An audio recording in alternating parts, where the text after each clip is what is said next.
গতকালকের বৃষ্টি ও বজ্রপাতের একটা ভিডিও আপনাদের সাথে শেয়ার করছি। চলুন ভিডিওটা একটু বড় হলেও সবাই দেখার চেষ্টা করবেন, এটা আমার অনুরোধ। বৃষ্টির এই ভিডিওটা আমি গতকালকে করেছিলাম, কিন্তু গতকালকে এই ভিডিওটা করার পরে আমি পোস্ট করতে পারি নাই, কারণ বিদ্যুৎ ছিল না।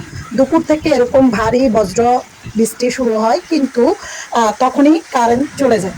আর ভিডিওটা পোস্ট করা হয় নাই কারেন্টের কারণে। তো এরকম বৃষ্টি হয়েছে, না জানি কোথায় কোন ধরনের মানে কোনো ধরনের বড় কোনো ক্ষয়ক্ষতি হয়েছে কিনা। কিন্তু আমাদের এলাকায় আলহামদুলিল্লাহ কোনো ধরনের ক্ষয়ক্ষতি হয় নাই। প্রচুর বজ্রপাত, বাতাস, মনে হচ্ছে আমাদের ঘর দুয়ার সবই উড়িয়ে নিয়ে যাবে। তবে আমার ঘর নিয়ে ভীষণ ভয়ে ছিলাম, যেহেতু এইখানে চারপাশে সব দালান কোঠা, মাঝখানে শুধু আমার ঘরটাই ছিল টিন শিটের। তো খুব ভয় ছিল আমার, এবং আমার বড় যার দুইজনের ঘর ছিল টিন শিটের। তবে আমার ঘরটা আমার বড় যার থেকেও একদম ঠুনকো, একদম মানে ভয়ঙ্কর অবস্থা।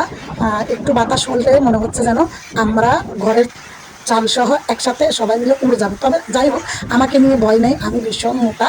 আর আমার পরিবারের সবাইকে নিয়ে ভয়, কারণ তারা হচ্ছে হ্যাংলা পাতলা। তো যাই হোক, আসলে মস্কারা মস্কারা কথা বললেও কালকে কিন্তু এই ভিডিওটা যখন করতে নিয়েছিলাম, খুব ভয়ঙ্কর অবস্থা। আমি কোনো মতো দরজা খুলতেই পারতেছি না, এতটা ভয়ঙ্কর অবস্থা। কোনো রকম একটু পাকঘরের দরজাটা খুলে এই ভিডিওটা করছিলাম। ভিডিও করার পরে দেখেন বৃষ্টি তো বাইরে হচ্ছে, আর আমার ঘরের অবস্থা যে কেমন, আসলে আপনাদেরকে একটু দেখে আমার ঘরের অবস্থাটা। এই বৃষ্টি হলে আমার ঘরেও কিন্তু শান্তি নাই, খুব ভয়ঙ্কর বাইরে, আর ঘরে হচ্ছে অশান্তি। চলুন সবাই দেখেন। এটা কিন্তু দুপুরের ভিডিও, বৃষ্টি হয়েছিল দুপুরবেলা।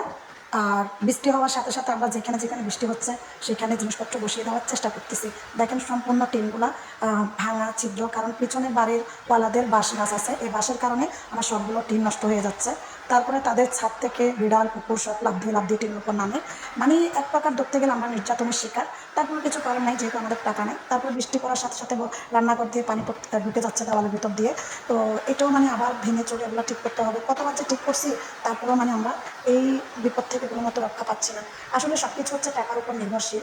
টাকা না থাকলে পৃথিবীতে মূল্যায়নও থাকে না, সম্মানও থাকে না, কেউ গুরুত্বও দেয় না। হ্যাঁ, আপনি মরেন বাঁচেন, তাতে তাদের কারো কিচ্ছু যায় আসে না যদি আপনার টাকা না থাকে। আর আপনার টাকা থাকলে আপনার কিন্তু আপনার পাশে দাঁড়ানো, আপনার প্রতি সহানুভূতি দেখানো অনেক মানুষ বের হয়ে যাবে। তো আপনার যেহেতু টাকা নাই, আপনার প্রতি কেউ ইয়ে করবে না। তো সেরকম হচ্ছে আমিও এরকম নির্যাতনের শিকার। তো আমার খাটে বলুন, সব জায়গায় তো আর জিনিসপত্র বসিয়ে দেওয়া সম্ভব না, কারণ এত জিনিসপত্র তো আর মানুষের বসানোর মতো থাকে না। হ্যাঁ, সুযোগ সুবিধা।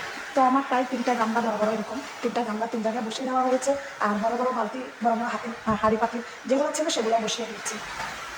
তো দুপুরবেলা যখন আমি এগুলো বসাই দিই, তখন কিন্তু আসলে এই যে ভিডিওটা আমি আপনাদের সাথে শেয়ার করতাম, আমার কিন্তু এই যে কারেন্ট ছিল না। এই কারেন্ট আসছে কিন্তু রাত প্রায় 11টা না 12টা, হ্যাঁ 11টা 20-এ কারেন্ট আসছে। তার মধ্যেও কিন্তু এসে এসে 2বার করে চলে গেছে, পরে আবার আসতে আর যায়নি।